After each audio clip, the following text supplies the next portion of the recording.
मोनसे गिदिर खौरां जनाय नेपाली तिनियालियाव गिख्रंथाव अर खामदों। अर खामनायनि जाहोनाव 3 लाखसो रांनि सम्पति खामजोबो। जनाय दालाय खोन्दोनि सिङाव थानाय लखि नेपाली तिनियालियाव दिनै सानजौफुआव गिख्रंथाव अर खामो।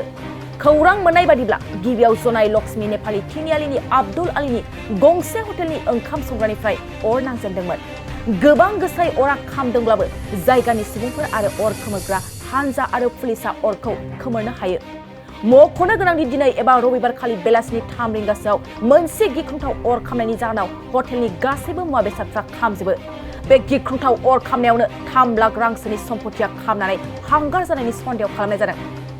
जनायनिफ्राय गौतम बसुमतारीनि खौरां बड'लेण्ड बुब्लि। হয়, মই দেখিছো মোৰ দোকানত মই বহি আছিলো, তেতিয়া হোটেলৰ মালিকজন ভিতৰৰ পৰা দৌৰি আহিছে। কৈছে জুই লাগিলে আমি দূৰৰ পৰা ধোঁৱাও দেখিছো। দেখাৰ পিছত আমি দৌৰি আহিছো ওচৰত। মালিকজন আহি বাহিৰত কান্দিছে আৰু জুই তেতিয়া বহুত দমদমে উঠিছে, জুই বেছিকে উঠিলে। তেতিয়া আমি ইফালে সিফালে পানী বিচাৰিছো। ওচৰতে এটা টিউবেল আছিলে, বাল্টিঙৰ পৰা আনি আমি পানী মাৰিছো। কিন্তু পানী মাৰাৰ আগে বহুত 50% জ্বলি গৈছে। তাৰপিছতো আমি নুমোৱাৰ চেষ্টা কৰিছো। আমি নুমাই থাকোতে ফায়াৰ ব্ৰিগেড আহিছে, কোনোবাই ফোন কৰি দিলে যে তেওঁলোকে আহি সহায় কৰিছে নমত, আৰু সম্পূৰ্ণ নামিছে এতিয়া জুই তেওঁলোকৰ সহায়ত, ফায়াৰ ব্ৰিগেডৰ সহায়ত। আমি জনাত তেওঁৰ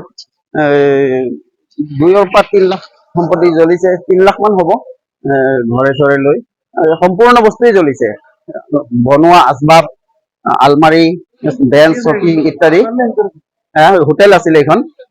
তেওঁৰ মিস্ত্ৰী বা যিবিলাক খাদ্য বনাই থৈছিলে সম্পূৰ্ণখিনি জ্বলি গৈছে আৰু আচবাব বিলাকো জ্বলিছে। জুইটো চৌকাৰ পৰা লগা যেন সন্দেহ হৈছে মোৰ, কাৰণ হোটেল হয়তো। প্ৰায় 3টামান বজাত। আব্দুল আলী হয় তেওঁৰ নাম, আব্দুল আলী। আজি 3 মাহ মান আগত খুলিছেহে হোটেলখন, নতুনকে খোলা হোটেল হয়। सेरफांगुरि बाजार शोरूमा क्रिसमासनि धमाका अफार लाबोदों। क'क्राझार जिल्लानि सेरफांगुरियाव थानाय फुंखा एन्टारप्राइज बाजार शोरूमा 15 डिसेम्बरनिफ्राय 31 डिसेम्बरसिम क्रिसमास धमाका अफार आरो एक्सचेन्जनि खाबुफोर होगासिनो दङ। नोंथांमोना सेरफांगुरियाव थानाय फुंखा एन्टारप्राइज बाजार शोरूमजों लोगोसे कुसुगाव फेस्टिभ आउटलेट, सराइबिल फेस्टिभ आउटलेट, चिरां जिल्लानि सान्तिपुर फेस्टिभ आउटलेट आरो धुबरी जिल्लानि थामाहाट फेस्टिभ आउटलेट ब्रान्च शोरूमावबो खुंफुंजानाय क्रिसमास धमाका अफार एक्सचेन्जआव फैनानै नोंथांनि लुबैनाय बाजाजनि बाइकखौ लांफैनो हागोन।